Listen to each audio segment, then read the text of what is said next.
There are people walking around with invisible scars from battles nobody saw them fight, wars waged in the middle of the night with their own demons, tests administered by life itself that had no study guide, no warning, no explanation, until years later when suddenly it all makes sense. They were being prepared for something, someone, that required them to be forged in very specific fires. Carl Jung called these experiences the night sea journey, the hero's descent into darkness, not because they chose it, but because the psyche knows something the conscious mind doesn't. You cannot hold deep love with shallow hands. You cannot meet your true match while wearing your false self. You cannot recognize a soul that speaks your language until you've learned what language your soul speaks. The universe's first test always involves stripping away everything you thought made you valuable. Your looks fade temporarily through illness or exhaustion. Your career crumbles despite your best efforts. Your social circle evaporates.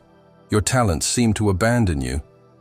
Everything you used to prop up your identity gets removed, and you're left staring at the question that terrifies most people. Who am I when I'm nothing? I knew a woman who had built her entire identity on being needed. She was everyone's emergency contact, the solver of problems, the shoulder to cry on. Then she got sick, not dramatically but chronically. For 2 years, she couldn't help anyone, couldn't even help herself some days. Everyone she'd rescued disappeared. The phone stopped ringing. She lay in bed wondering if she existed at all, if she wasn't useful. But that emptiness, that was the test. Jung understood that before you can experience true union with another, you must first experience union with yourself. And you can't unite with someone you've never met. Most of us have never met ourselves.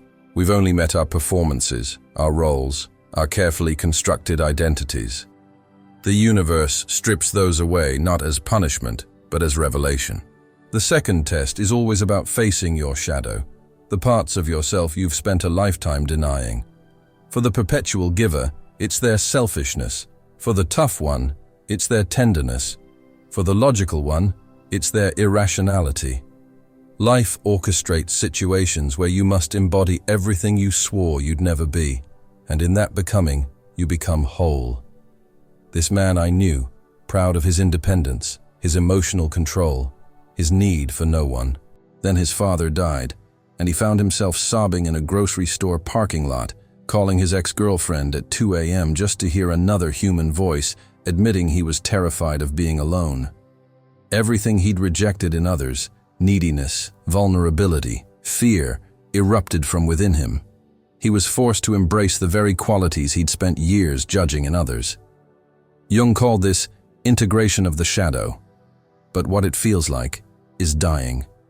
The ego doesn't release its definitions without a fight. You'll hate yourself during this process. You'll feel like you're losing your mind. You'll mourn the person you used to be while not yet knowing who you're becoming. This psychological death is the test. Can you let yourself dissolve without knowing what form you'll take when you reconstitute? The third test involves what Jung called confrontation with the anima, animus, meeting the inner feminine or masculine that you've projected onto others your whole life. Every person you've ever been attracted to has carried pieces of your own unlived self.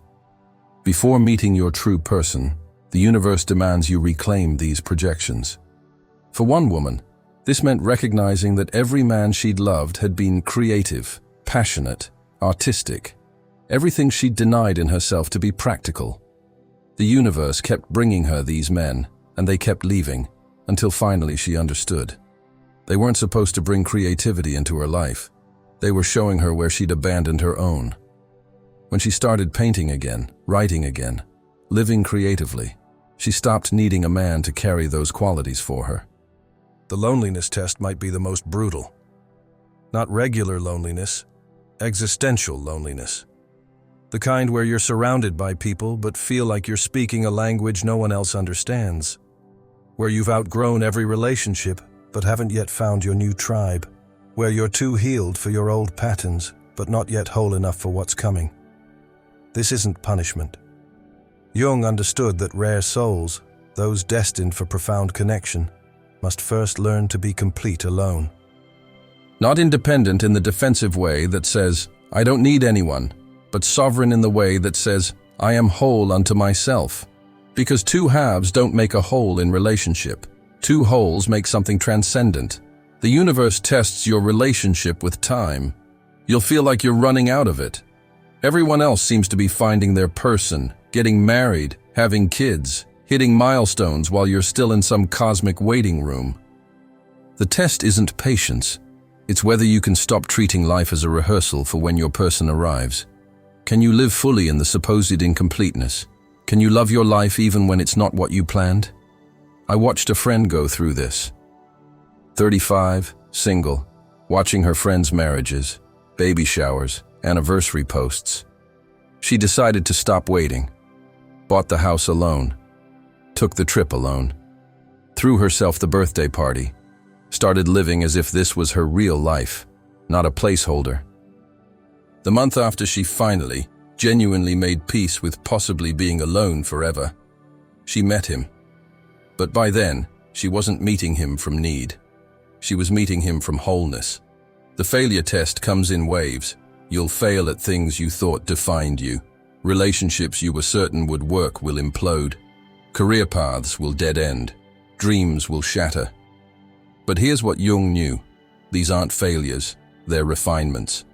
Each failure removes another false layer, another should, another idea of who you're supposed to be versus who you actually are. The universe tests your capacity to hold paradox.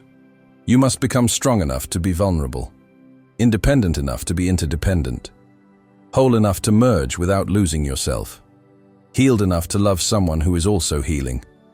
These paradoxes can't be solved intellectually. They must be lived into being. There's always a test involving betrayal or abandonment. Someone you trusted completely will shatter that trust. Not because the universe is cruel, but because you need to learn the difference between naive trust and mature trust. Naive trust says, you won't hurt me.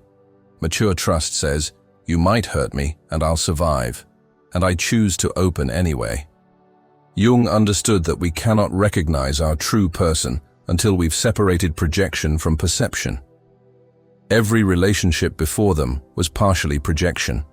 You seeing what you needed to see, what you wanted to see, what your unhealed parts were drawn to. The universe's tests burn away your capacity for projection. You lose the ability to fall in love with potential. You can only see what's actually there. The test of radical honesty arrives when you're forced to be yourself because you're too exhausted to be anyone else. Your masks don't fit anymore. Your performances feel hollow. You either show up as exactly who you are, or you don't show up at all. This terrifies the ego, which has spent decades perfecting its presentations. But it's precisely this authenticity that allows recognition when your person appears. A woman told me she knew her husband was the one because she met him during her worst period. She was depressed, had gained weight, her career was failing, she had nothing to offer but herself. And he saw her. Not her potential, not who she could be, but who she was in that moment of apparent failure. That's when she understood all those years of being stripped down to nothing. They were preparing her to be seen without decoration. The universe tests whether you can hold suffering without becoming bitter. Life will give you every reason to close your heart, to decide love isn't worth it. People can't be trusted. Vulnerability is dangerous. The test isn't whether you get hurt, you will. It's whether you can metabolize that hurt into wisdom rather than walls. Jung called this conscious suffering, the ability to let pain transform you rather than define you. The people who pass this test have a particular quality. They're not naive. They know exactly how much hurt is possible. But they choose openness anyway, not from ignorance, but from courage. The final test before meeting your person is always about surrender, not submission, but surrender, the release of control, agenda, timeline. You must reach the place where you genuinely want them to appear when they're supposed to appear, not when you think you need them. Where you trust the timing even when it makes no sense. Where you'd rather wait for truth than rush toward comfort. This isn't about becoming perfect before meeting your person. Jung knew that individuation, becoming whole, is a lifelong process. It's about becoming real. It's about having enough self-awareness to recognize another conscious being. It's about developing enough depth to swim in deep waters with another soul. The tests aren't punishments for being unworthy. They're preparations for being capable of seeing clearly, of loving without projection, of maintaining yourself while merging with another, of handling the intensity that comes when two people who've done their work finally meet. Because here's what Jung understood. When two people who've passed these tests finally meet, it's not a normal relationship, it's an alchemical reaction. It's two whole universes colliding and creating something new. It's recognition at a soul level that can only happen when both people have cleared away everything false. The universe's hidden tests for rare souls aren't about suffering for suffering's sake. They're about becoming authentic enough to recognize authenticity, whole enough to love without losing yourself, deep enough to hold another's depths. They're preparing you not just to meet the right person, but to be capable of the kind of love that transforms both people into something neither could become alone. Your person is going through their own tests, being forged in their own fires, learning their own lessons. The universe is preparing both of you, not just for meeting, but for what you're meant to create together. Because rare souls don't meet just for personal happiness. They meet because together they have work to do, healing to spread, light to anchor in this world. So if you're in the midst of these tests, if you're being stripped, challenged, broken open, know that this isn't evidence of abandonment. It's evidence of preparation. You're not being punished for being unlovable. You're being prepared for a love that requires everything you're becoming. The universe doesn't test rare souls because it's cruel.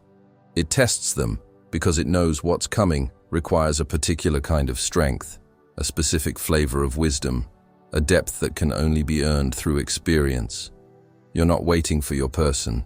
You're becoming the person your person is also becoming ready to meet. And when you finally meet, you'll understand why it had to take this long, hurt this much, demand this much transformation. Because you'll be meeting not from need, but from choice. Not from wound, but from wholeness. Not from projection, but from clarity. That's the universe's promise to rare souls. The tests are brutal, but what they're preparing you for is worth every moment of refinement. Trust the process. Trust the timing. Trust that your person is out there, going through their own refining fires, becoming ready to meet you exactly when you're both ready to create what you came here to create together.